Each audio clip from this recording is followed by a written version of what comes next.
Yo, what is good, YouTubes? It's your boy Ray, and this is the Everyday City Carry. Tonight, I've got a special guest. I've got Colorful Filth in the house. Give him a round of applause, people.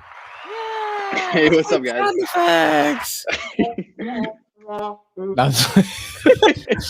Dude, thank you for doing this, man. I was surprised that you said yes, actually. Why? Oh, and cheers to you, by the way, my friend. Cheers, man. No, you didn't think I'd be down? Well, you have a much bigger following than me on Instagram. Not very active, though, honestly. How long have you had it? Oh, man, probably, I want to say about 4.5 years now. Used to be way more active, but, you know, Instagram has been updating that algorithm, and it's just, like, slowly killing me, pushing me down. But, yeah, all good, man. All good. It is tough, bro, sometimes. You know, I've been doing this for... I think I'm gonna go on. I know I'm on 4 years already, but like I didn't feel like my YouTube journey started till like 2020. You know what I mean? Like I didn't know what to do. I wasn't like, not that I wasn't consistent, but like I just didn't know like what my path was. And then I started the podcast, and then things started to roll, and I kind of just make whatever I want now. You know what I mean? Yeah, man. No, but it's so cool. You know, I feel like you really found like a really awesome niche for yourself, especially the fact that you have so many conversations with like people in the industry. You know, that's new, at least to me. I have never personally seen it before. I think it's awesome. It's starting a kind of a... Well, I started doing it, right? I know the Knife Nuts. There are plenty of audio podcasts that have EDC content, but there was no one doing video really. So I started doing it, and then the Knife Junkie did it, and then it's like my phone is reminding me like Colorful Filth podcast, so I don't forget. And then like a bunch of people are doing it now, and I think that it's just going to create this network where if I'm doing a project or my buddy is doing a project with a podcast, we can just go on each other's to promote, just like what the comedians are doing. They've done it correctly. Like I want to be the EDC Joe Rogan, bro. Like that is what I want. Like the roster for the next like 6 weeks is like, I did the Knife People at first. I had Slicey Dicey and Nick Shabazz, and then I have you this week. I have the Smiling Ninja next week from American Ninja Warrior, who happens to be my oldest brother actually. But he's on, awesome. Dude, he competed, like he's been on 2 seasons of the show already. That's killer. Yeah, and then the week after that, I have this girl that does like booty and like knife picks. It's like a whole lane. Interesting. She's like starting OnlyFans. And then the week after that, I have like, it's just a whole crazy thing. And I'm starting to be able to talk to just a bunch of different people, not just knife people anymore. You know what I mean? So yeah, which is great. Expanding your horizons a little bit, you know? Yeah. It's a pretty like, it's an awesome community, but I feel like it's also kind of like a small community. So it's cool that you're branching out a little bit as well. Yeah, I'm kind of trying to show, you know, EDC creators are like, yo, you can show other shit if you want. You know what I'm saying? Like, I love playing video games. I love anime. I love movies. And I've always kind of been this like nerdy Asian guy from New York City who like loves like knives and everyday carry stuff. Like you don't really see that like in the knife community, man. You just don't. For sure. I actually had a question about that. So I'm like super close to, you know, I'm right in Connecticut, and I'm in New York City at least a few times a year. And I remember the last time I went, like pre-COVID and everything, their knife laws are like, or at least were really strict, right? Wasn't it like tough to like carry something like with a visible pocket clip or something like that? The best advice, I always give this advice when people ask me, because they'll comment on a video or something or an Instagram picture, right? And I'm just like, look, don't be crazy. Don't fight people. Carry in your pocket and use your knife in places you trust and people trust you. Like, for example, like when I'm on the train, I don't show anything. I don't have it on my it's in the pocket. When I get to my shop and around that area in Brooklyn, I just have it clipped, you know, because in that area, like for some reason, like cops don't really bother you that much there. But on the train though, like, you know, I'm gonna get tackled. They're like, oh, he has a green card, get him. You know what I mean? Like, it's like crazy on the train. Like if you like try to you know, do fare evasion, try to hop over the train, and they actually get you, like they will send 15 cops to take you down for not paying $2.75. That's not a joke. Yeah, it's never happened to me because I always pay it, and we have bag checks. on the train. I always say they're trying to make quota. It's always around the end of the month. You know what I mean? And Yeah. if you have it in your bag, you are fucked, because they're actually allowed to check your bag. They're not allowed to search your person. That's why I always carry it in my pocket. Like I don't even carry like a Swiss Army knife in my bag. I just keep everything in the leather pocket sheet, just keep it in the pocket, and then I just go to work like that. That's crazy. So like what is the just no knives period? Is that basically what the rule is there? It's like you can carry a knife that's under 4 inches in blade length, but like once an altercation happens and you use it for like self-defense, like it becomes it's a totally different ball game. If you get searched for some reason, if they have like suspicion and you're not doing anything wrong, you don't have drugs or anything like that or whatever, and they find the knife on you, and you could say like, and it's under 4 inches blade length, it's not an auto. You could be like, oh, I work in retail. I open boxes all the time. This is what I use in place of a box cutter. That's fine. You're not doing anything dangerous. Once it becomes like a weapon, like it's a whole other thing. Like I'd rather not even use it. You know what I mean? For sure. Yeah, that's what it is. I mean, I'm just cutting boxes anyway. Yeah, that's really what I do with it. You know what I mean? I flip the knife, I cut a box open from Jeff Bezos. That's really what I'm doing. You know what I'm saying? Same boat. Yeah. So I know that you do like a lot of graphics design work, right? For sure. How did you get into that, and how long have you been doing it? So artwork, artwork has always been something I've been into like since I was young.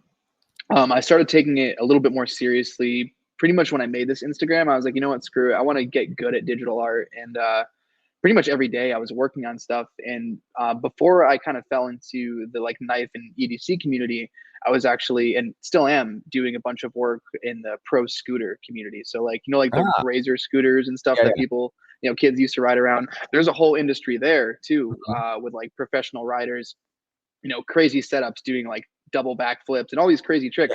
And so I did a lot of work for them in terms of like deck graphics and stuff, and like social posts, and just kind of did a lot of work for a lot of the people who are known in that industry. And then I just kind of suddenly became interested in knives, and that just kind of became my main focus after that. Is art like your main gig? So it was for a little bit. I'm actually where I work, I'm like in my office right now. Yeah, it looks dope. Yeah, dude, it's so cool. So I work at a marketing agency, and when I was first hired, it actually was because of like my design portfolio, and I was a graphic designer for a year and a half. And just maybe 5 or 6 months ago, I transitioned into doing like account management and stuff. But for a long time, it was like my freelance and my actual job, but now it's just kind of my side thing, which I feel like I like more, because it feels, I'm not doing something for 8 hours and then going home and working on it more. It's like my two jobs are kind of different now, I guess. Okay. Yeah. Are you like full-time doing the marketing gig, or?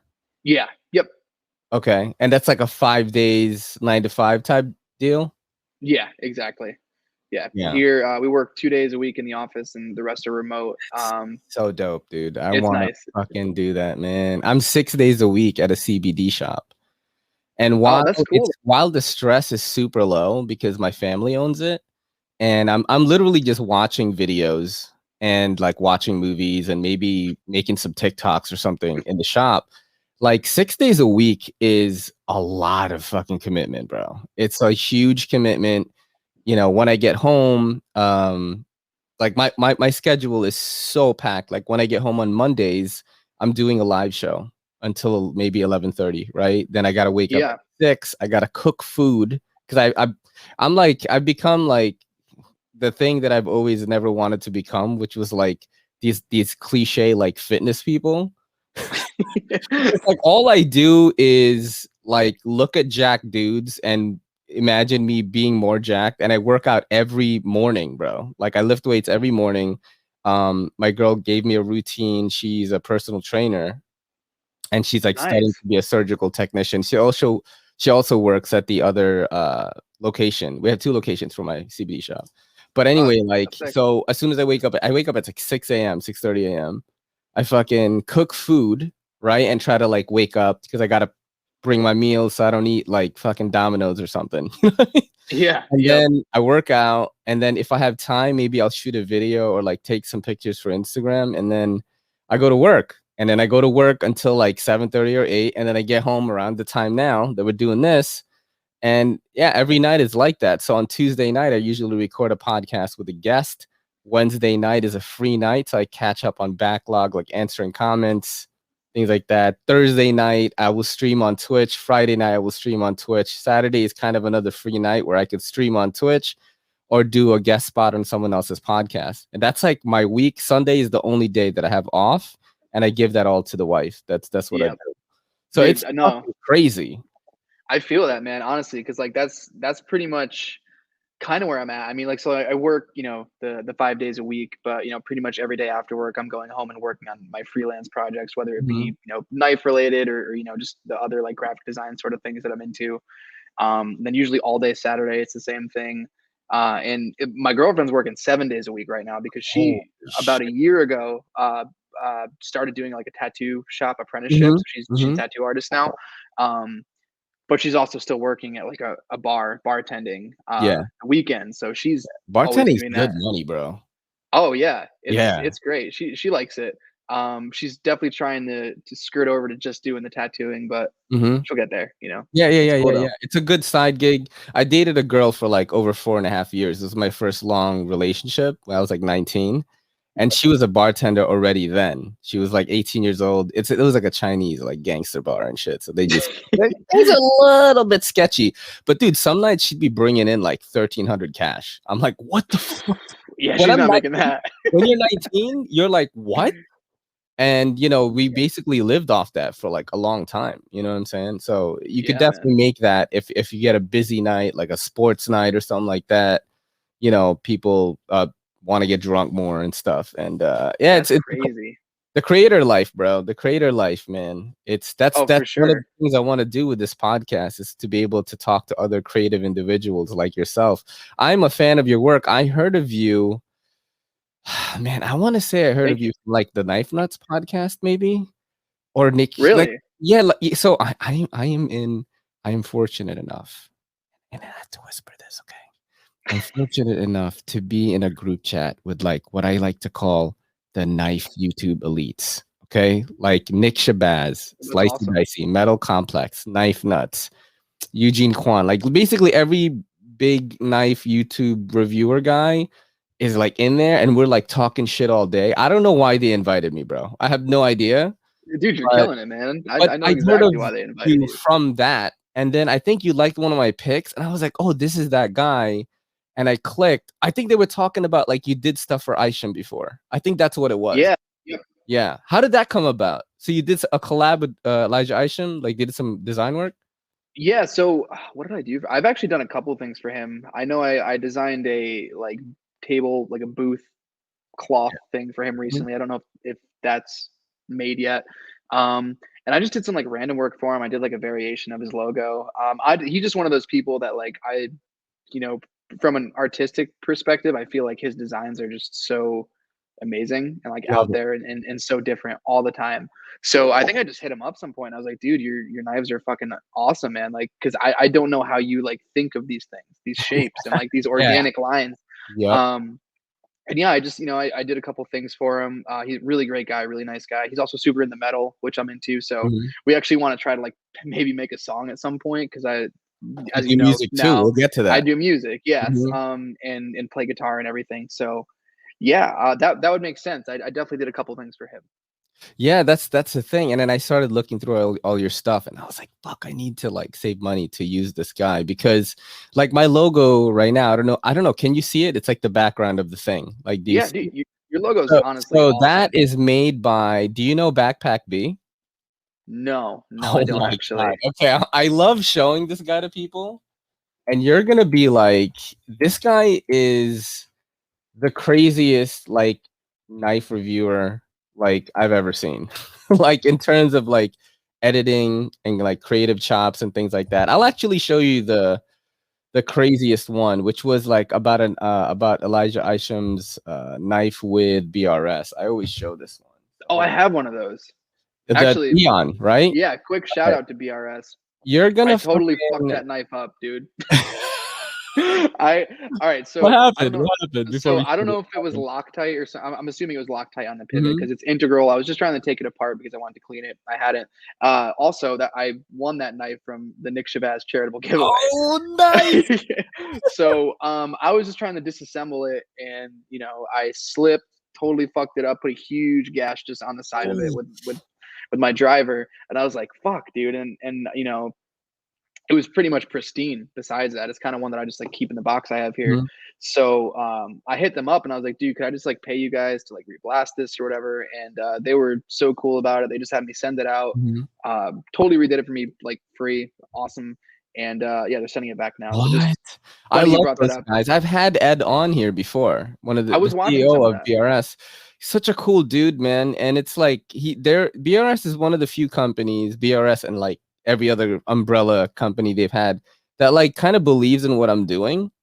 Cause they're like, you are doing some counterculture like knife shit. You know what I mean? Like no one is like you, and even though it's like hurting me sometimes algorithm wise, like I'm just putting out whatever I want. It's like, oh, this is what I did last night with my girl. We went to the city and here's a vlog of it.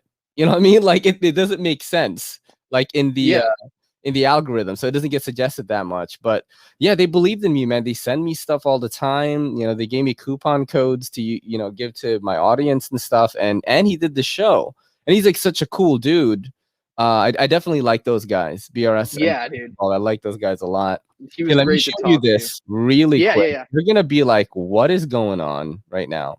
Let me take this, because I have a segment here for you, but I will put it up again once I show you this. I don't know if you watched the Nick Shabazz one, but we do Sharp or Dull, which is a segment here, I did and a see that. verses, and I have it kind of catered to you, my friend. All right, so let's Cool. do Awesome. this. So this is Backpack B's channel right here.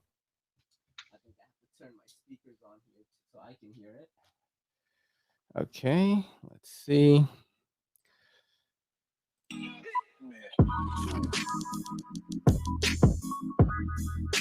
Yeah, this is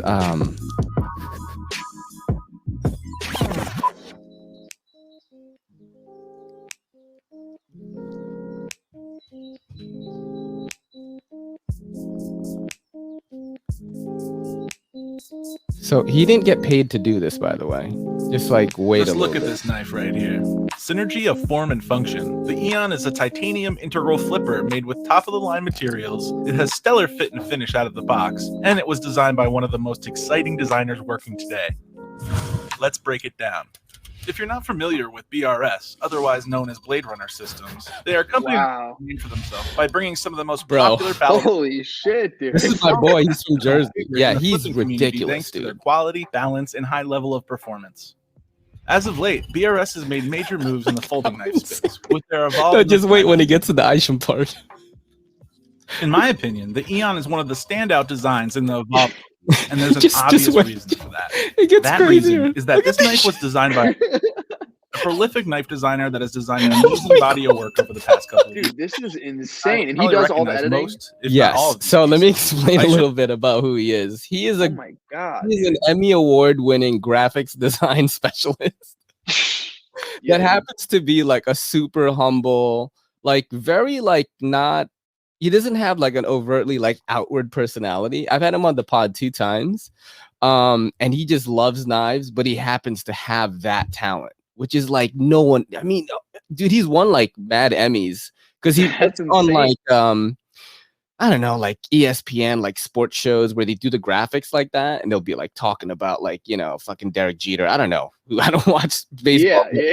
but he's gotten awards for motion graphics, and it's insane that he just makes these knife videos. And he doesn't have a lot of subs or anything, so I try to like promote it as much as I can. But yeah, I actually hit tag BRS. This is how I got involved with BRS. I tagged BRS. You should give this guy work. And then they were like, who is he? Oh my God. And then we ended up talking too. And they sent, work for him. That's awesome. It's so crazy. cool. Yeah. And I don't know why I got to this. Why did I want to show you Backpack B again? My ADHD is like just went. Design connection, maybe. Yes. Yeah, I guess I was talking about how I want to talk to a lot of creative people, and oh yeah, the logo. So the logo, right? I was like, bro, you're like the best person I think to be able to do this for me. Like, I will pay to get it done. And then he's like, you know what, bro? Like, I used to do a lot of freelance work, and I would take money from my friends and do this, but you know what? Like, I don't want to do that anymore. I was like, and I was kind of sad. I was like, fuck, I'm gonna have to go on Fiverr and like find some stranger. And he was like, I'm gonna just make it for you. And he went like above and beyond. He made me my intro to my channel, like the video where like, wow, it's like a New York City skyline and the logo comes out and the neon is like flaring up. He gave me the sounds. He was like, I'm not going to edit the video for you, but here is the actual video and you could just edit the sounds in yourself.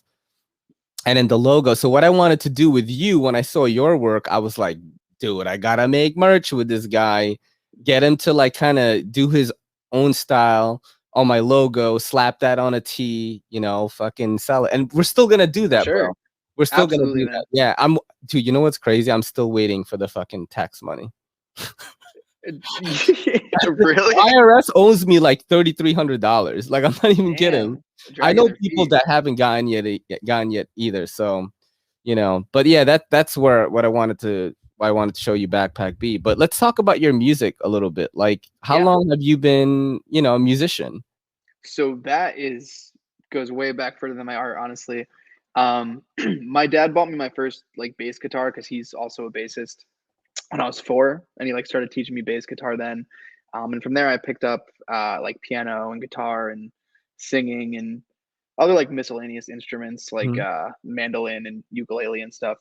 But yeah, music has always been basically since I was 4, and since then that's always been like my biggest sort of like my biggest passion, you know. Honestly, even more so than artwork, but it's very hard to make money with music. So you know, with design and everything like that, it's much easier to find like a job placement, unless I wanted to be like a music teacher or something, which wasn't really my vision for, you know, how I feel about music. But yeah, for pretty much my whole life, I've been super into music. It's been like my main thing.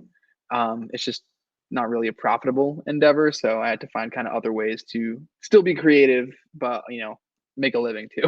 If I ever link up with Lil Nas X, I'll hit you up, dude. Sounds great, dude. Did you see the drawing I did for him? Wait, what drawing? Oh my god! What is it? Is it on? It's on my Instagram. Oh, it's on my Instagram. I have an IG pulled up right now, so let me just. So I did. It was Lil Nas X. For Lil Nas X, dude? Yeah, it wasn't like he didn't like have me do it, but I was just like Lil Nosferatu. So I drew him as like Nosferatu holding his own head. It's somewhere on there. What? All right, it's ridiculous. You see this? So you know we're high tech here on EDC. So you have, dude. I love like what the fuck, bro. This is Northern Lights is right amazing. Here.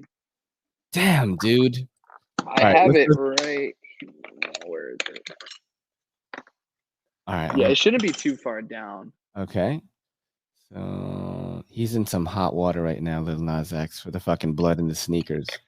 Oh yeah, didn't he get like sued by Nike or something? Yeah, I don't know if because I follow his TikTok. He's a very interesting follow on Twitter and TikTok, and he was like, I might go to jail tomorrow, man. I'm like really scared. So oh, that's Elijah. The green guy is Elijah. Oh shit, this guy. Yeah. That's dope, dude. That's amazing. You got 420. Feel like you're close. Let's keep going. Resident Evil stuff. You got like a RAM. You got DT right here, yo.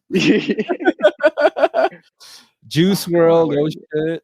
All right. I didn't realize it was this far down. Danny DeVito.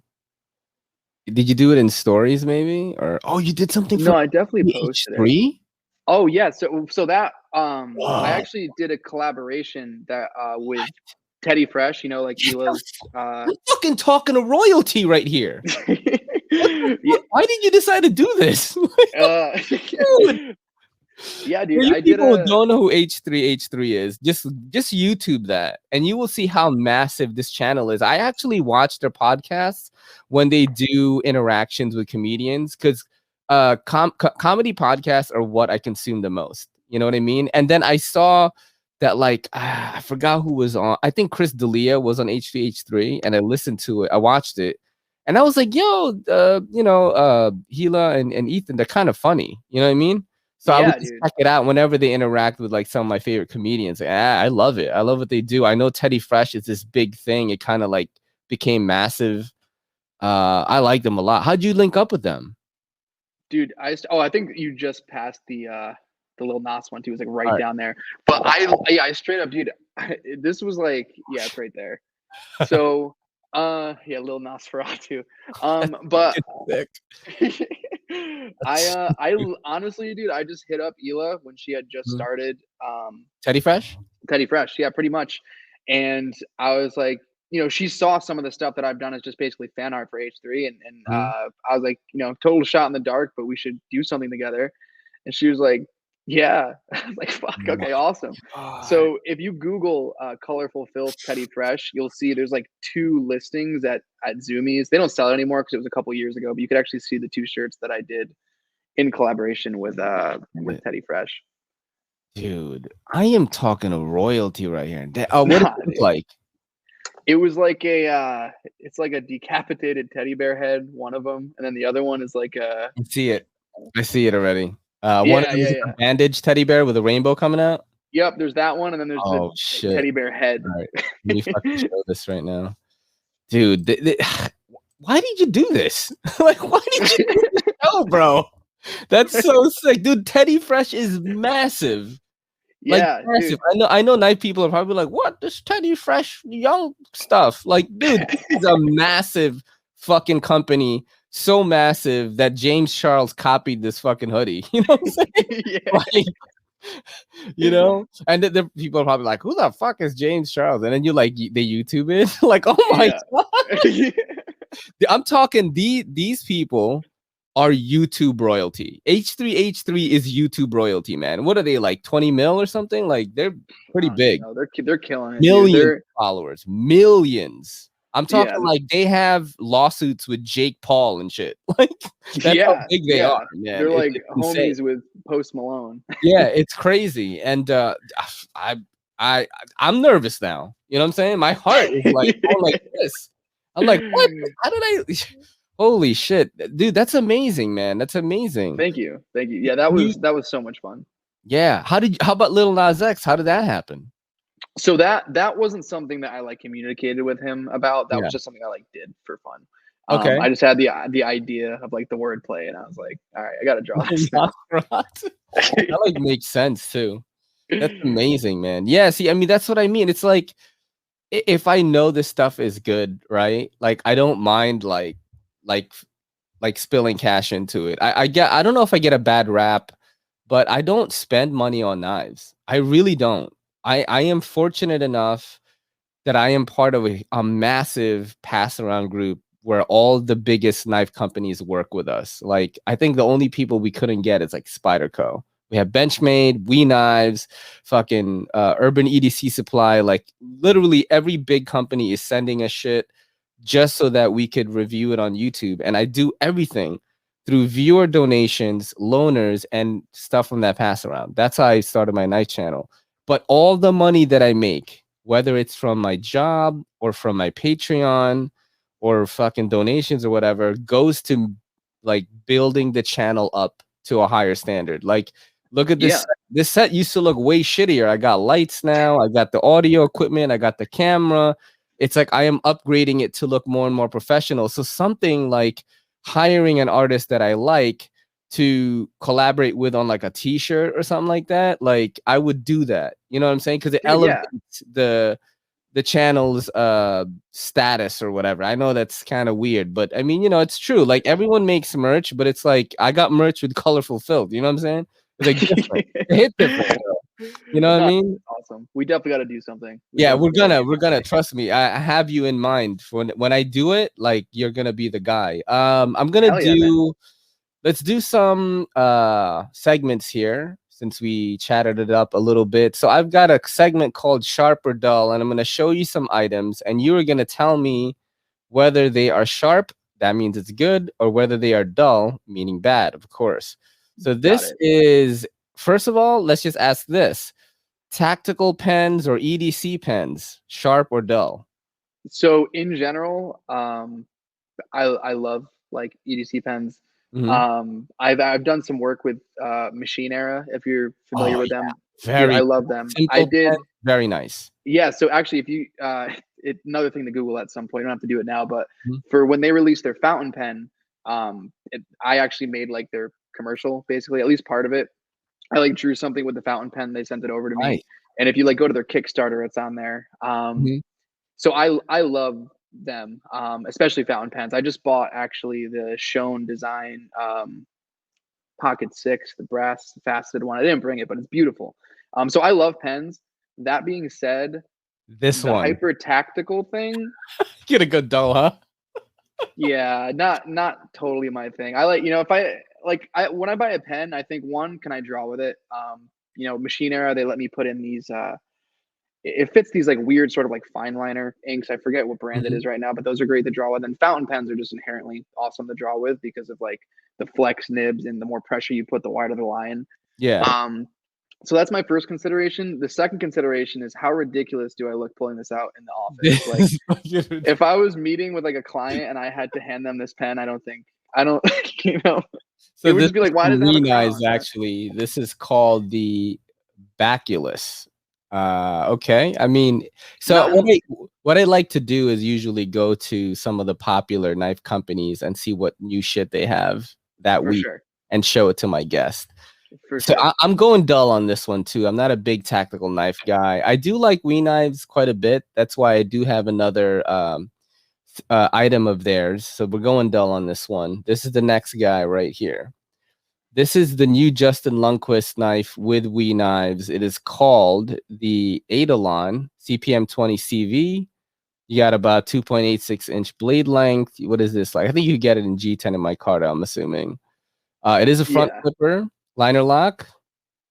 We going sharp or dull on this one? Is that the one that has the man, I'm blanking on like what it's called, but like we're just one side sharpened. Oh, what do you mean? It's just one side sharpened, So like like the bevel, instead of being a V, it's like oh, straight, and then one you chisel mean like ground. this part right here? I don't know, dude. Don't ask me about grinds. I don't fucking Okay. know. Well, either way, it looks beautiful, and honestly, we is one of the companies that I want to have more experience with, just as Yeah, like a collector, because the only one I have from them right now is the Banter. But considering its very price simple point, utilitarian knife from Buddy Ben. yeah, dude, and it's killer, and it's made Yeah. really, really well. Detent, everything on it is beautiful. So like Hmm. that's sharp for me. You got I to love slap that. a The little bit design of is really nice. Loctite on it, especially if you're flipping it a lot. But that's the Yeah, only really thing that I have with it. Everything else, I like it for what it is. You know what I mean? yeah, for sure. Yeah, So that is beautiful though. I like that. I do like it, and I do like Justin Lundquist. So I'm also going sharp on this one. That Awesome. is the We Knife Eidolon. Let's go to the third guy here. This is the Benchmade Mini Adamus. I have handled one of these before, and I wanted to know if this is your style. This was a big hit for Benchmade when it came out. So I'm a little bit in the middle on that one, honestly, because I've honestly thought about getting one, because I feel like it's one of those knives that you could just beat the hell out of, and it's gonna Yeah. just take anything. Like, it looks super well made. I love the coloring they did with the Yes. scales and the blade. I'm not. I'm more into like the sleeker sort of like Same. things, I guess. Same. But that being said, I mean, I'll go with sharp. I think that's pretty killer. For what I would use it for, I think it's probably perfect. So when I saw it, like if I saw this picture and no one's my homie Blade Brigade New York like sent me his to check out, and I was like really surprised at how nicely the fit and finish was on this thing. I've handled a bunch of Benchmades. This was like really, really nice. I think that is what sold me on it. Would I buy it? I'm not sure, but once I looked at it and like how well the finish was on it, I really liked it. It's definitely It, not my style. I'm more of a gentleman's folder kind of dude, but I'm gonna go sharp on it. yeah, dude, it looks killer. Yeah. Have you ever taken apart an Axis lock? I have not. I've taken Me apart a either. Genzo before, but not a Benchmade. I'm like scared. Me I'm not a too. big maintenance guy. I'm like such a pussy when it comes to, you get all these knife companies send you stuff you don't sharpen. I was like, look, I have a KME sharpener, but I'm not like, I don't have the patience. Maybe I don't have that artisanal like gene or something. It's like every time I'm sharpening it, it goes well like the first 2 stones. And I'm gonna get to like, I'm finishing it towards the end. I like just want to rush it and I like fuck it up. And then the tip is all stub nose and all that. And that's how, Yeah, so no, I know what you mean. I have a KMA too. I love it, but I definitely, more often than not, the edge is not perfect yeah, it's like when you I'm try done to with it. not use it too because you don't want to fuck it up. Yeah, it's like so pretty, it's Yeah. all shiny. But yeah, that's pretty cool. But I also have not taken apart an axis lock. That's the one Oh, thing I'm I'm scared, bro. terrified to mess with. I don't want to break those springs, man. Word. All right, so we're gonna go sharp on the mini Adamus. We're gonna go to the next guy right here. So this is not necessarily a knock on this particular knife, which is a knife. It says it's designed by Murray Carter. I don't know who that is. It's in CTS BD1N steel with black G10 scales. This is really, there has been kind of like this epidemic of knife companies making chef's knives. And I want to know what your take is on that. Do you own currently like any chef's knives that are specialized? So I own a very, very nice chef knife that I got in exchange for some work I did for Small Plate Chef. Nice. It's the one knife I didn't bring, and I'm Mhm. not even much of a cook, so I kind of just Yeah. display it. Mhm. But that's all handmade, custom, and everything. Yeah. But I have been kind of catching on this trend as well. I keep getting ads on Instagram for like Benchmades now Yeah. making kitchen cutlery and everything. I think it's pretty cool, honestly. I think it makes sense for them as far as like expanding their market. Like it's definitely a more, uh, I I think it's guess. more profitable, bro, to be honest. Oh, yeah, yeah, and it's like very probably easier to market maybe just because it's like more socially acceptable to buy a knife for cooking than it is to Mm. just like have a 4-inch blade in your pocket. And all So fanboys like us are probably gonna be like, "Yeah, we gotta get the new Benchmade chef." Or yeah, I got one from this. I think this is one of Best Tech's like sister companies. Maybe it's called Zin. And okay. I want to talk about them because I promised them a cooking video and I haven't done it yet. So just got them out here. I am gonna make one though. I was waiting actually for the table. This one I'm using today. It just came in today. This table. So this is the first podcast I've done with a new thing where I can have my drink here, I can have my mouse, I can have the gear. Before the table is like this big. So I'm planning to like use this so I can like have 360 view of like me cutting stuff. Maybe I'll have my girl do it. You know what I mean? Because rather than doing it on your kitchen counter, which is limited to like one side, I can go all around and get a bunch of different kind of shots, which I think will be cooler. Totally. So, Yeah, that sounds awesome. yeah. All right. So are we gonna go sharp on chef's knives being made by folding knife companies? All right, cool. We'll do that. Oh, sharp. Yeah, we'll go sharp. Cool. All right. So this is, I don't know if you've ever handled this company before. So this is kind of like, they usually do budget stuff, but how I feel about QSP is like, they're really going for it, but it's like, I don't usually like their shit. And I just want to know what it is on the Locust, because they are a kind of like a big player now. They're kind of, I want to say they're a little bit like below like Best Tech and we, but they've done stuff before. Like they produced prototypes and things for some of these bigger companies before, and now they're kind of like doing this. I'm going dull on this. I'm just saying that right now. So my knowledge of QSP is very limited. I know that a lot of people say, I think, is it the Penguin? The Penguin is very, very nice. People like that knife a lot. For under $30, it's a very, very good knife. Yeah. Yeah, I've never handled one, but I've heard they're very good for the price. These kind of remind me of where Best Tech was maybe a couple years ago. Maybe it was more than that. Like I remember seeing the Best Tech Hornet. Do you remember that one? A super weird looking knife. But it almost feels like if this is where they're at now, maybe they'll be where Best Tech is in like 2 years, kind of thing. Best Tech is kind of killer now. Yeah, dude. And I remember they were kind of like that same sort of. It was like, oh, Best Tech's kind of like the almost as good Kaiser. And then they kind of proved themselves a little bit. I know A Purvis uses them for some of his stuff. Yeah. And I actually have one right here. Which one you got? Which one is that? What is the name of it? I can't remember what the name of it is. Oh, that's the A Purvis one. Yeah, I've never tried that one. I actually have never handled any A Purvis stuff before. Oh, dude, no, did I? No, I didn't. So I have his, this is the, oh my God, I can't remember the name of it, but I have another one from him too. People in the comments are going to be like, you fucking fucks. Yeah, I know, right? It's so hard to, okay, so I have this one too. This one I know, this is the Xerx too. This is an integral that he made. Actually, I did his new maker's mark. You can barely see it, but I designed his new, that little AP logo for him. So nice, that's what he's stamping on his knives now, which is kind of sick.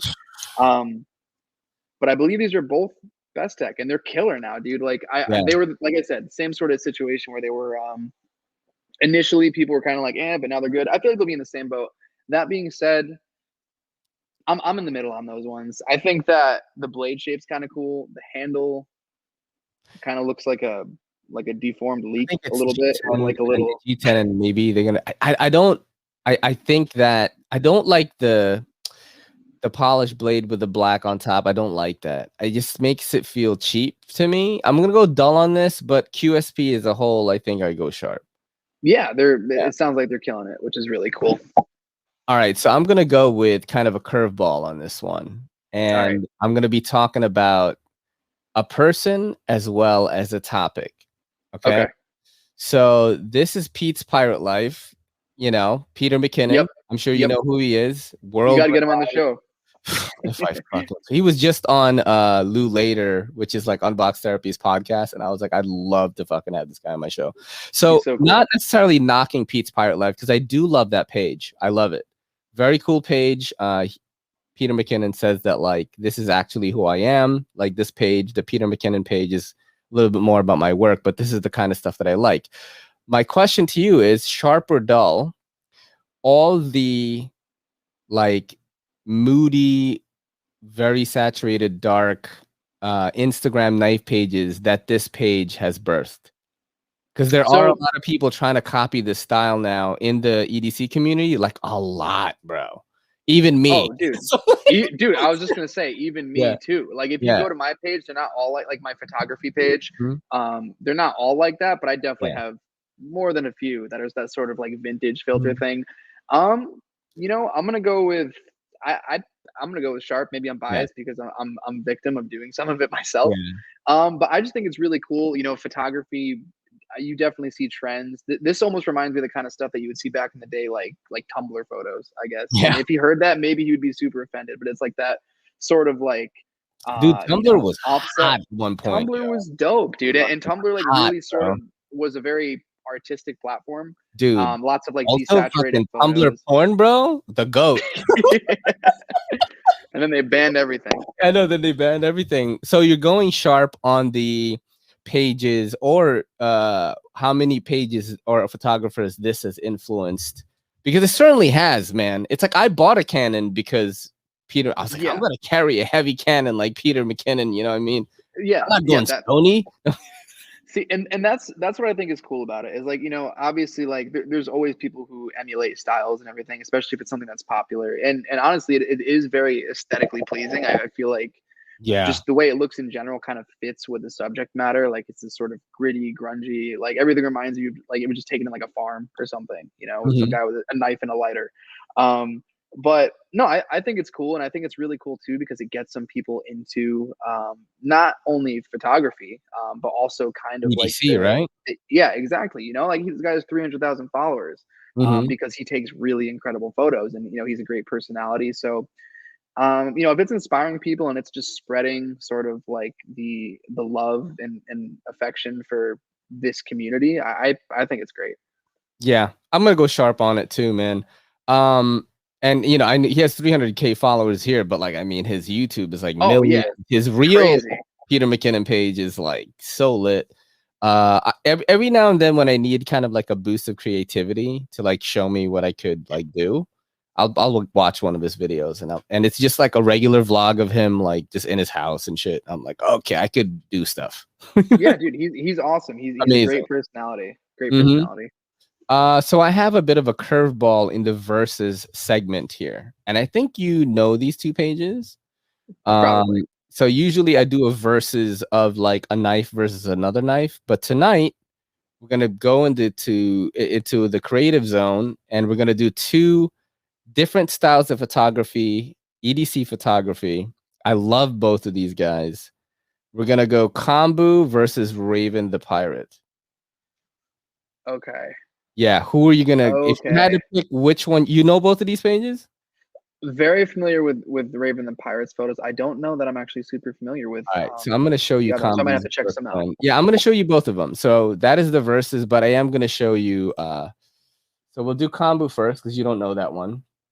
He's actually a knife designer, and he's gotten a lot of knives made by Best Tech actually, and his style is mostly like, I want to say like very.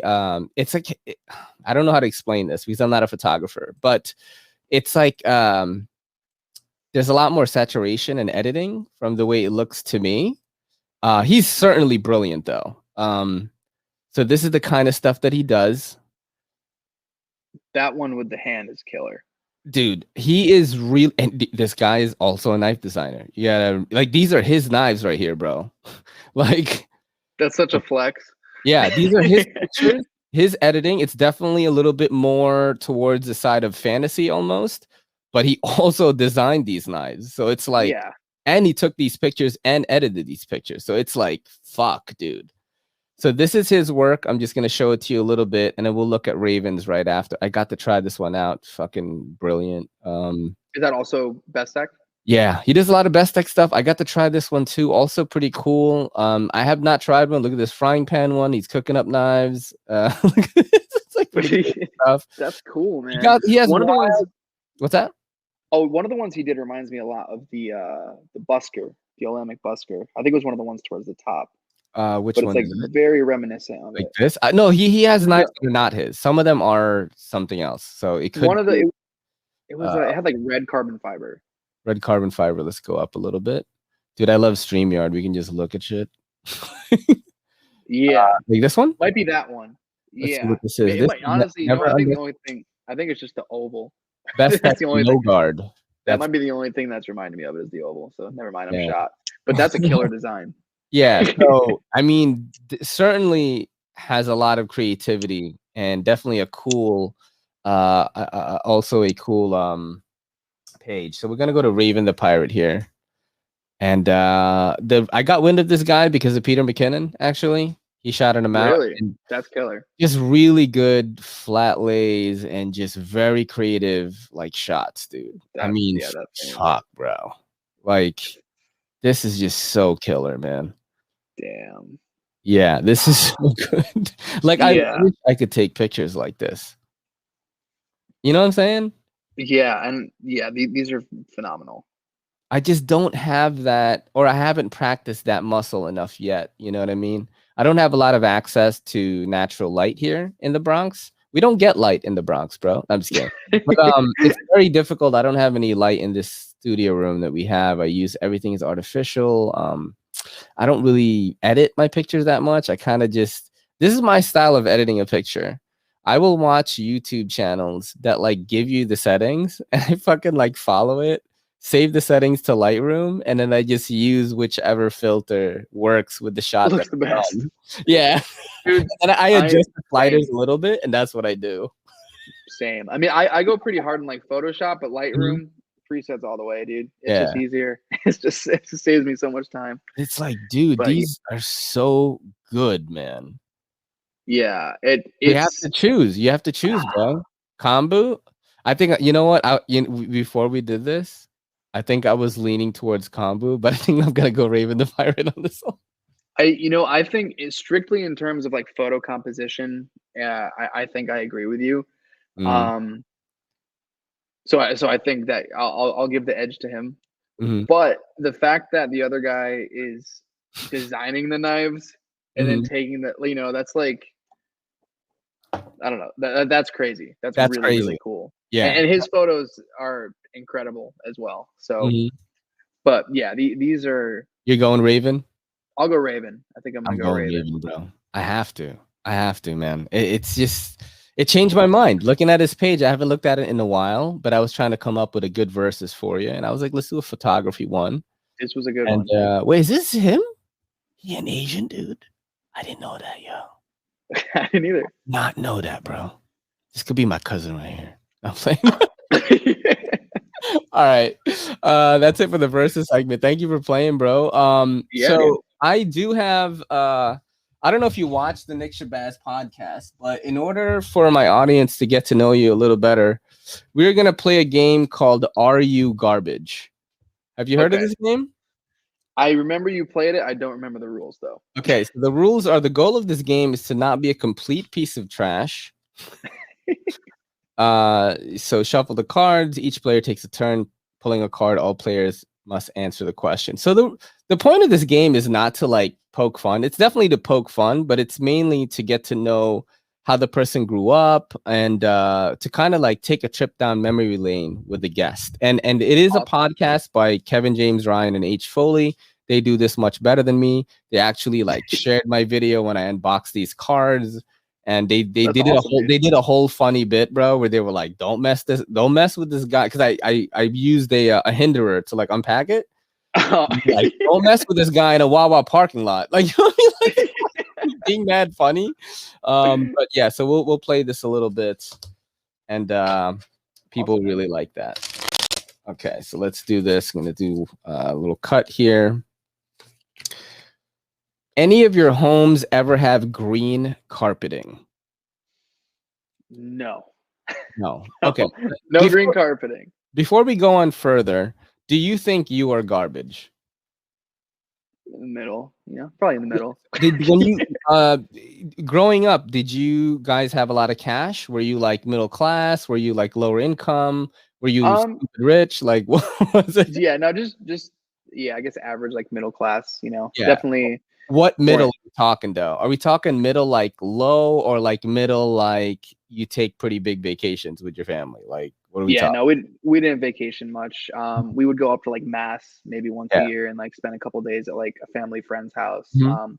We definitely weren't like extravagant. We were fine. Christmas was like you get the one big gift kind of thing, and just okay. Middle, so that's cool, dude. I've had people of all shapes and sizes here. One of the classiest people I met was like, Carlos EDC was like, yeah, my dad used to like counterfeit shit and all that, and like his classy score was one of the highest I've ever had. Just complete class all around. Slicey Dicey, on the other hand, complete trash. And then all of a sudden became classy because he was like, yeah, my dad would take us all on the plane and we would go to this one like runway which had a McDonald's there, and we would basically spend like $100 just to get burgers at McDonald's. And I was like, that is the fucking most privileged thing I've ever heard, bro. Yeah, right. Plane to McDonald's. Like, what the hell? All right, so we're gonna do this now. Have you ever eaten squeeze cheese? Oh, I love it. I love it. Yes. Here we go. Trash. Here I love go. it. Dude. Oh my god. Raccoon is coming out of the dumpster. Yeah, dude. I love squeeze cheese too, man. It's so good, and like one of my favorite things. I guess it's not technically squeeze cheese, but like it tastes like it's me. But you remember those crackers that come with like the little cheese on the side and has that like Lunchables. That little rectangular, that red thing. Lunchables, bro. Fire, dude. They're so good. The little stick. Yeah. Oh shit, dude. The squeeze. Have you ever taken squeeze cheese though, and like poured it directly in your mouth? Oh yeah. Yeah. He's like, I did it like yesterday. You don't own squeeze cheese and not do that at least once. All right, we got a point of the trash pile. There we go. Perfect. Have you ever skied in jeans?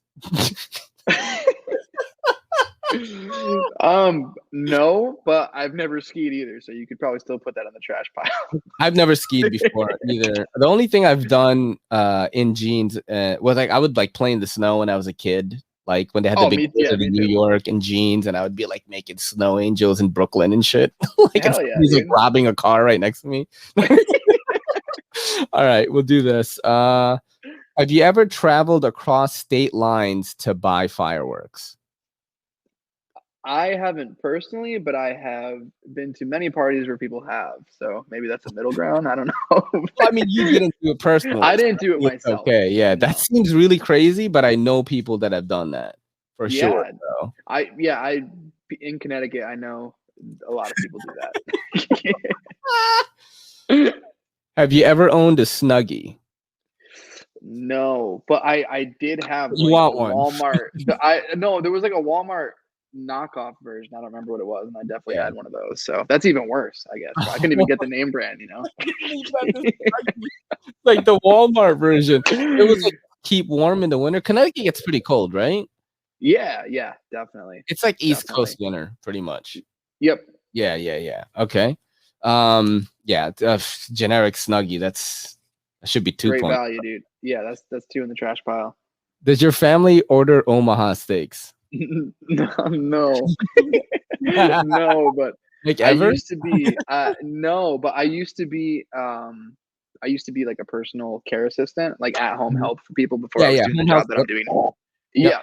And very common trend among the people I took care of was to order from Omaha Steaks for whatever reason. So oh my god, bro. That's mad funny. Oh shit. All right. This is a good question, especially for people like in the Philippines, because for me this is a yes. Do you have any aunts or uncles where you don't use their first name? Example, Aunt Tutty. Like, your uncle's name will be Roy, but you call him like fucking random, like Uncle Wrench or some shit. Like, you know what I mean? It's a funny ass name.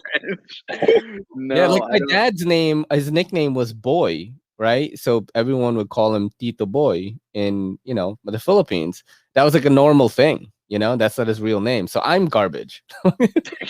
I mean, my grandma has a fake name that people call her, if that counts. Not an aunt or uncle, but people call her Cookie. So maybe that counts. All right, that's trash. Cookie. What was her real name? D. I think I'd rather call her Cookie, bro. Oh my god, this game is fantastic. Have you ever been to a timeshare sales pitch?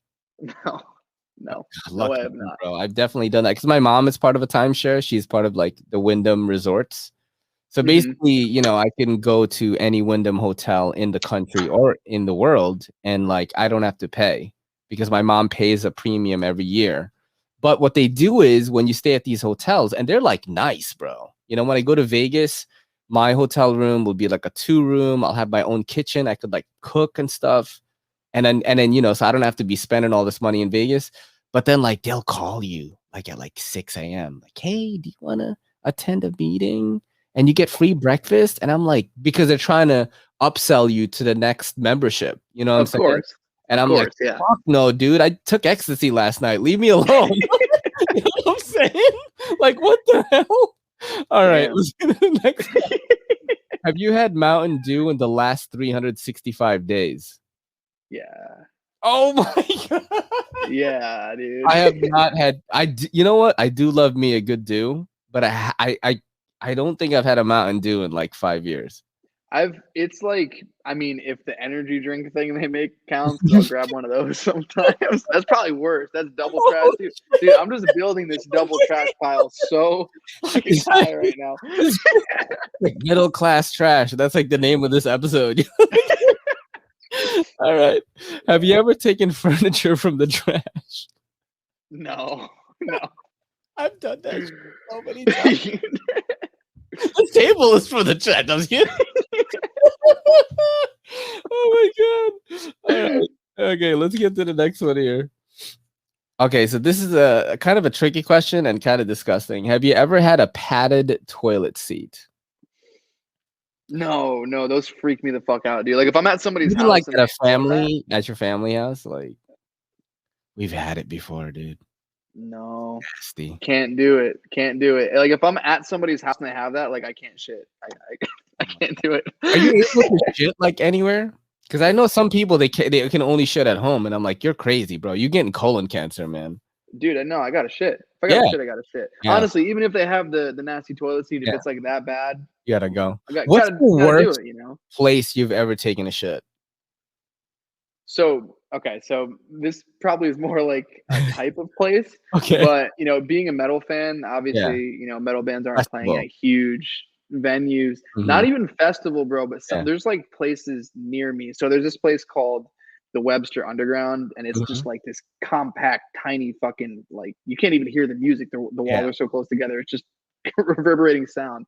But disgusting. Like, it's the most disgusting place I've ever seen in my entire life. And there's all these tiny little metal venues usually have probably the worst, like, you know, inch of piss on the bathroom floor kind of thing. Yeah, it's kind of gross. The worst for me is, so, you know, I used to DJ. I was a DJ for 10 years. You know, I spun at Electric Daisy Carnival, all these big festivals, and I've gone to these big festivals. Dude, you know, because when you go to a music festival, you're using a porta potty. And there's a million people there. Electric Daisy Carnival in Vegas, I think, had like 150,000 people in it before. So you're using a porta potty that's probably been used by like hundreds of people. And the gross, you know, I have seen some things, man. I can imagine. I've literally heard people fucking in porta johns, bro. And I'm just like, horrible. That's horrible. I'm taking my girl to, you know, EDC like one time, because I said, look, it's just an experience you need to have when it's like 60,000 people like all listening to this one song, and you know, it's a feeling that I think is a good thing for you to have. Like, you know, I was like, you don't have to do drugs or anything. Like, you just do it. It's an experience, but you gotta be aware that you're gonna be using a porta john, bro. For sure, dude. Dude, I bring my own toilet paper in my backpack. So I bring a backpack to the festival, and the security guard is like, "What the fuck is this?" And I'm like, and I look at them, I'm like, "You really asking me that?" And the lady is like, "Smart man." See, that's some, like, you know, only an EDC guy would think to bring toilet paper to a festival. Yeah, exactly. All right, we'll go to the next question here. Have you ever owned a butterfly knife? No, but I really want to buy one. I think that's an unfair question to us knife guys. Yeah, that one, you know, put in the trash pile. I'll get one eventually. We'll let that one slide here. All right, we'll go with this. Do you have an above ground pool, or have you ever had an above ground pool? Never had any pool. On ground? Unfortunately. Oh, okay. Yeah, actually, the blow up above ground one. So yeah. Yeah, that's what I mean. Above ground is like when you blow it up. Yeah, then yeah, garbage. We have them currently right now. Yeah. Dude, my mom has one, and my brother's house has one where you could fit like 35 people in it. It's like huge. It's like up to here, yeah. Crazy.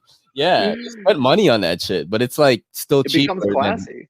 I mean, yeah, I mean, I guess it's like it's held up by these like sticks, like these like thick plastic things, and you know, if you can't dig in the ground, like you gotta go through city ordinance or whatever to get all that shit. You just buy this pool, and you have a pool. So I don't know. Job. All right, so let's go to this question, and we'll go to a few like clips that we can watch. Okay. Awesome, man. Has your family ever owned a Chia pet? No, but I used to love the commercials so much. That jingle is just like drilled in my head. Yeah, forever. You're never gonna forget that. I actually have never owned a Chia pet, and I've always wanted to have one. And I am fortunate enough that my audience loves us, like Kelly and me, so much that they bought us a Chia pet, bro. David Hasselhoff. We gonna grow this shit soon. We haven't had a chance to, like, you know, work with it yet. But look at this. Okay, hold up though. Is that like old stock, or are they still using that exact same packaging? Because that shit looks like it's from the 80s.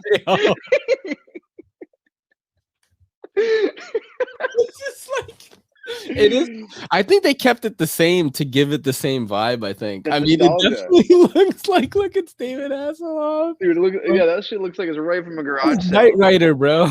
That is awesome. Oh, you better. Are you using it yet? Is it growing or? No. My girl was gonna take it out one time. I think it was like 2 weeks ago, and I was like, no, we have to film that shit. You know, like I always think of in terms of content now. And she's like, yo, I'm gonna, you know, because my girl used to grow succulents, right? And she had like a succulent business during quarantine because she was bored as fuck, and she's like, I'm just gonna grow these plants, and it's going pretty well too. Happy Go Sucky on Instagram. Cool, funny name, and people really like. She had really like, she would import like succulents from Korea, South Korea, not North, not from Kim Jong-un, but like you know, and then Yeah. she was selling like thousands of dollars of like succulents like every month. It was crazy. But yeah, so she was like, I'm gonna grow it, and I'm like, no, we gotta film that shit, you know, like, you know, they gave it to us and we gotta do that. So I think I'm gonna deem you. Oh, so this is the last question. I wrote this one myself for our garbage. You're eating chicken wings, all right? You're eating chicken wings and you really have to pee.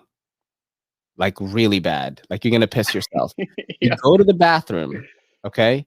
Do you A, wash your hands first, then pee, or B, pee first, then wash your hands? So there's a story behind this answer. Initially, I probably would have just said, if it's that bad, I'm just gonna go. Yeah. But I did a video with my friends once. We were trying to do a YouTube channel thing called Pixel Wars. We still want to eventually, but it's just like we haven't had the time to get together. But you know, we had a set up, and we basically do like challenges. And one of them was to eat wings that were made with that Da Bomb sauce. Oh, I've had those ones. I do the hot ones challenge every time I get 1,000 more subscribers. I've done it 2 times already. Oh, nice. The bomb is in each one. It's terrible. So yeah, dude. So the video is still up, and you can find it if you find our channel. But yeah, so we just used a whole bottle of the sauce on wings, and we were answering video game trivia. It was me against another guy. And if you got it right, you didn't have to eat a wing. But obviously, if you got it wrong, you had to eat it. Fucking miserable, dude. I got so sick. But the worst part of it, even worse than eating the wings, is I went upstairs and I even washed my hands, bro. But like whatever was still left, dude, I went to the bathroom and my nuts just fucking for like, dude, I swear to God, it was like probably one of the worst things I've ever felt ever, because it was just constant burning. And in the video, I literally recorded myself in the shower, like spraying myself with the thing. And I was like, dude, I'll send you the link out. Yo, I'm gonna have to show that on a live or something. That is fucking funny, because that's one thing that I try to be careful about, is like touching myself. Not like jerking off. I mean, like, you know, like let me rub one out real quick. I just put on some Tiger Balm. You know what I'm saying? But I try to be really careful, because I've done the challenge twice now. I've also done the Pocky 1 chip challenge, where you eat the chip that's like really hot. Yeah, I've never done that too. I love doing that stuff, but I definitely wouldn't use the bomb as like a regular hot sauce. It's just too crazy. It doesn't even taste good. It's apparently, from what I read, the difference is what is it? It's like an extract, as opposed to, it's technically an extract, not like a hot sauce. Yeah. So it's just straight pain, basically. Like add 1 drop to a whole pot of chili kind of thing. Dude, oh my God. Like it literally, I can't even describe what it felt like to have that where you used the whole bottle on how many wings? Not many, man. Maybe like 12. We each had like 6 or something.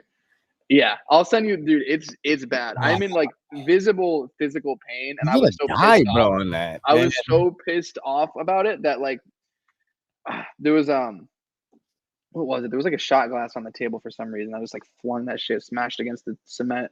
It was bad. It was a really horrible experience. To answer your question, I will wash my hands 10 times, no matter how bad I have to be after experiencing that. All right, so there's a follow-up since you chose A.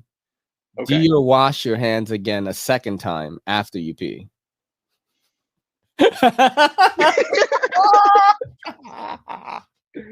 I mean, are we going for honesty, or are we going to make me look good? It depends on what I'm doing. If I'm like about to leave and I'm just getting in my car, whatever. If I'm gonna be like sharing things with people, then watch. That's why we have COVID, because men.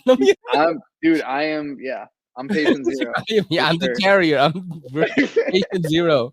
All right, let's watch a couple of. So on this show, I try to convince people that TikTok is awesome, because the knife community doesn't like TikTok for some reason. And I love it. You are on it, actually. You have like musical stuff. I checked out some of your vids today. I commented on your vid on Instagram, and I said that my man has a set of pipes, yo. Yeah, amazing. Thank you. Definitely check out his stuff on TikTok. It is Colorful Filth on TikTok, right? No, so my TikTok is the same as my YouTube on channel. TikTok, and I found you. Yeah, so I had that account when Musically or whatever was still a thing. Yes, TikTok, but I lost Musically. access to it. Yeah. So I had that account then, lost access to it, reached out to support. I don't have it anymore. So if you look up my Paul Munko TV, that's the same as my YouTube channel. Mm-hmm. So if you look that up, that's where I'm posting now. I just made the account like a month ago, maybe a month and a half ago. And yeah, it honestly, I was one of those people that was just super like, I can't get on TikTok. This is for like kids. But then eventually it was like Instagram fucking hates me, so I should probably get on TikTok. Well, the thing is like, I don't know if you saw that. I think it was a Instagram live, and it was the CEO of Instagram, and he said that we are no longer pushing photography anymore. Like, we're pushing mainly videos on Instagram because TikTok is killing us.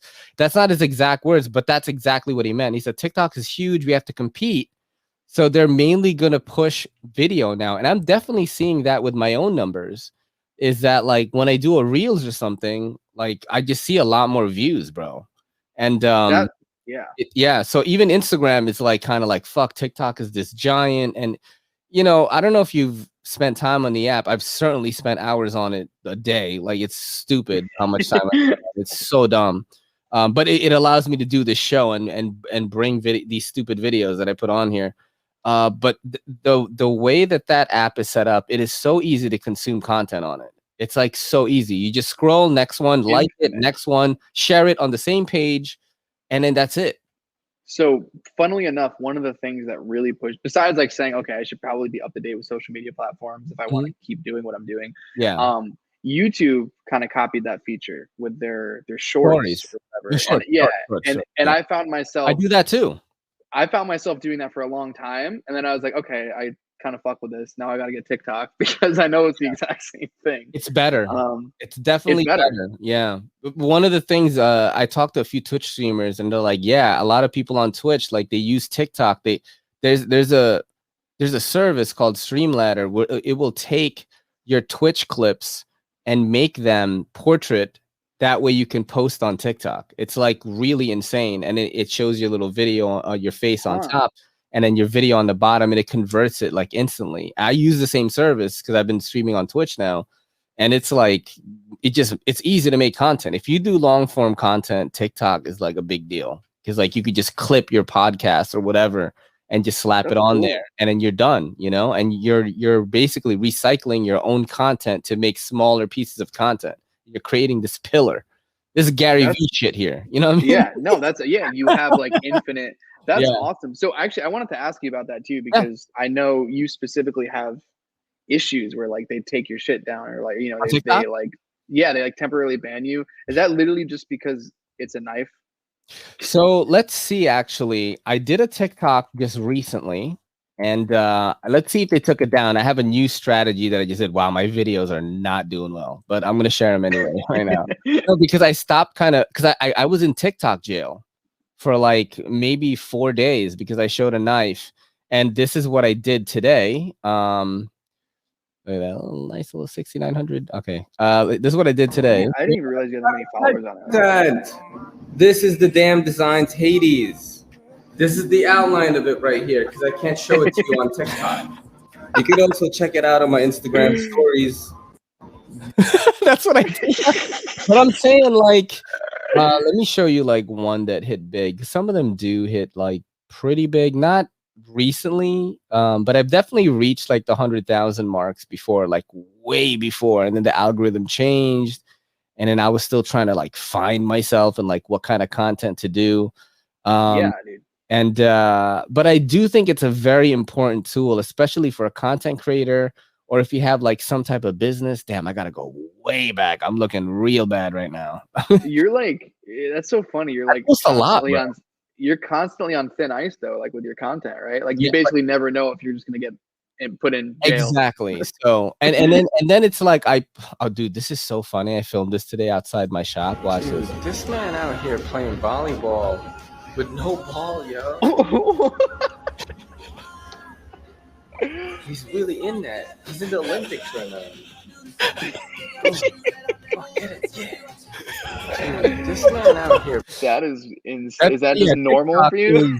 The way that you have to do it is not open the knife. That's if you don't open the knife and you kind of like do some kind of like roundabout way to talk about it, it's fine. Everyday Minimalist is the biggest EDC TikTok page that I know that does focus primarily on folders and flashlights and shit. And he's like got over 500,000 followers. And you know, he did it he got big at a time where TikTok was still not what it is today.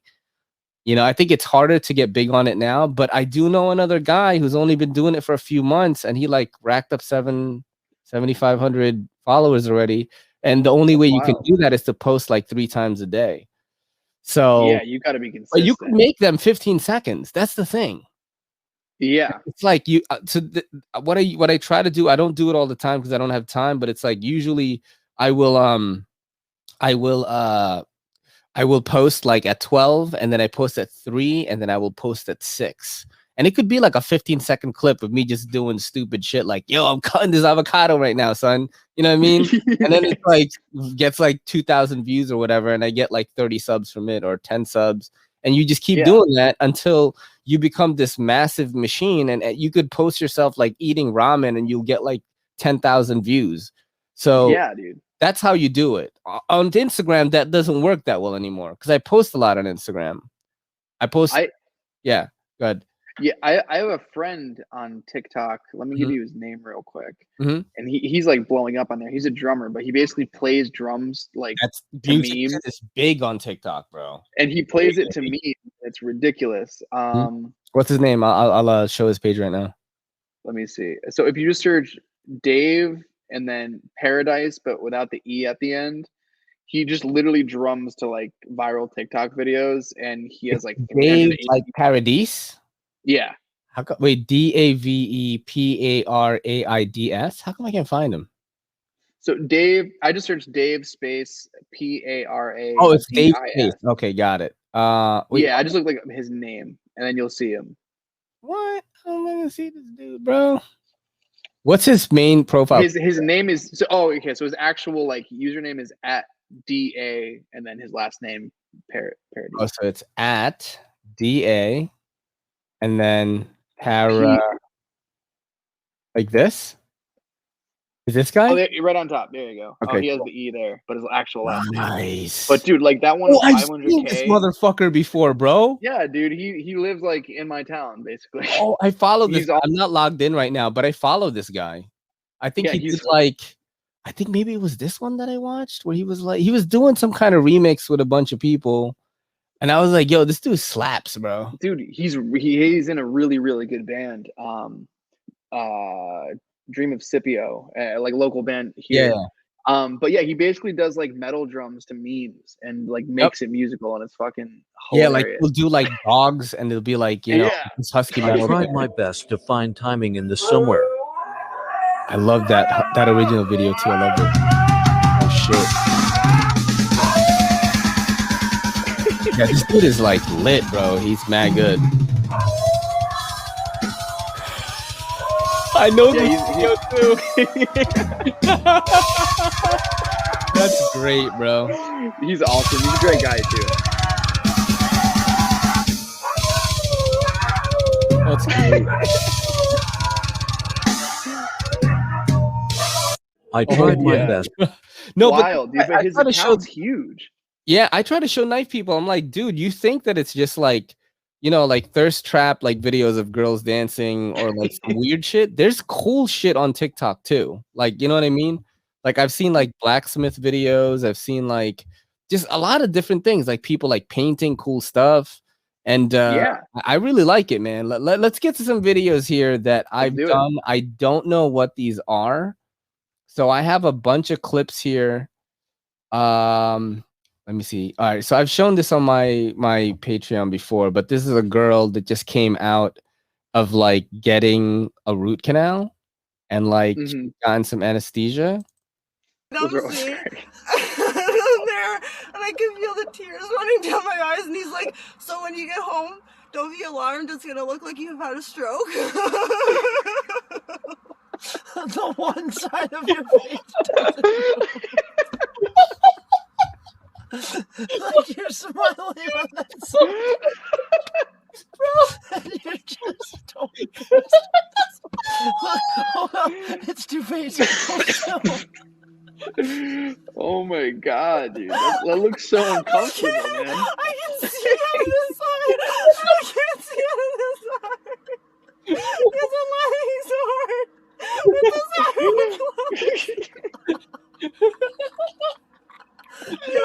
You're normal. You're normal. Oh my god, dude. It's like two different people. Normal. Oh my god, bro. Yeah, actually, that's actually a 3-parter, but I'm just gonna show one part here. I showed the rest. That was great.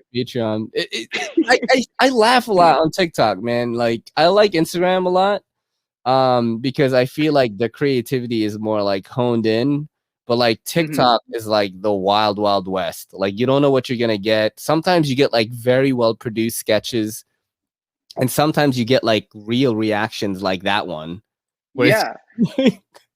So that's one of the things also that I heard a lot about TikTok is that like they're kind of not at the point yet where Instagram is, where they have a very specific sort of algorithm, like the kind of content they want to feature.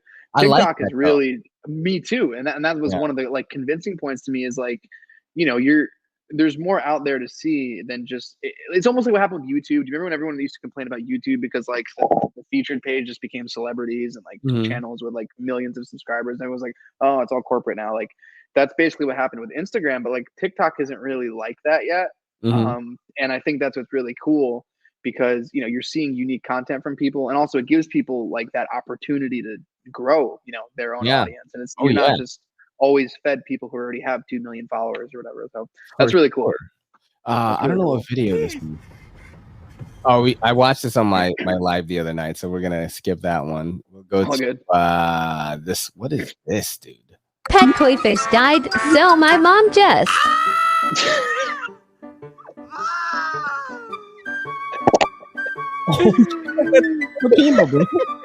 Oh my god! Yo, son, that's kind of fucked. That's like if my cat died and I just like put it in the oven. I don't know if you've heard this story, but I actually ate my own dog. No, you're lying. So I was in the Philippines. No, you're serious. I've told the story before. I didn't tell it to Nick Shabazz because he's like vegetarian, and I was like, you know, this is the first time he was on, and I almost told it, but I didn't. So basically, I had a dog named Rocky. He was like a mutt, you know. We had a couple of other dogs, and we had a big place in the Philippines. And my dog Rocky was kind of a bad dog. And my mom was visiting from America because my mom was working in America and sending money back, you know, typical Asian immigrant stuff. And this dog went full red zone on my mom. This is in the 80s in the Philippines, okay? Got it. Yep. And my dad had to put him down and, you know, shot him with a rifle and shit. And like, rather than fucking let the meat go to waste, I'm 5 years old. I wake up. There is a spread, bro, like on the table. I just woke up. I'm 5. I'm in a third world country. I am starving.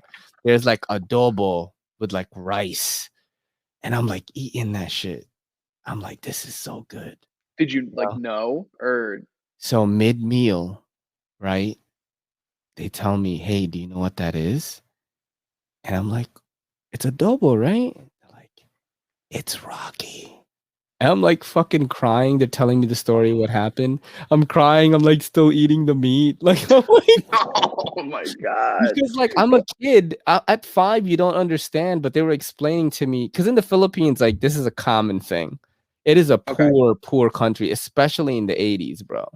Like meat, you know, when you get it, like you have to not let it go to waste. It's kind of like if you think about like indigenous tribes, there was still a lot of that mentality going on.